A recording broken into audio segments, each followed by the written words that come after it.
গোটা দুনিয়ার মানুষ শোনো, বর্তমান জমানে এমন কিছু আমার বাজানরা আছে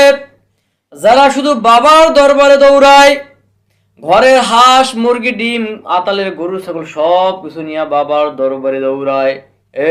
তোমার বাবার তো ঠিক মতো নামাজ নাই, তোমার বাবার তো রোজা নাই, পর্দা নাই, দাড়ি নাই, সুন্নতের আমল নাই, শুধু বাবার পিছনে দৌড়াও। আবার বাবা বলে, তোকে আমি মুরিদ করলাম, তোকে যদি আমি জান্নাতে নাই নিয়ে যাইতে পারি,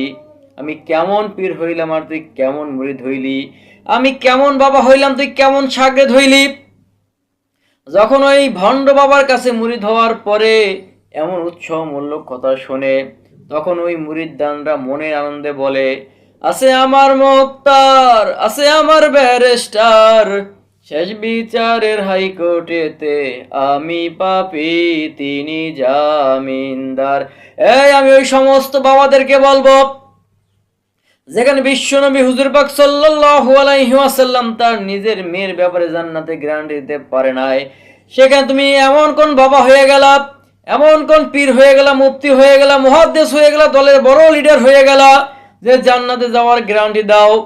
যেখানে হুজুর সাল্লাল্লাহু আলাইহি ওয়াসাল্লাম তার মেয়েকে বলল, মা ফাতেমা,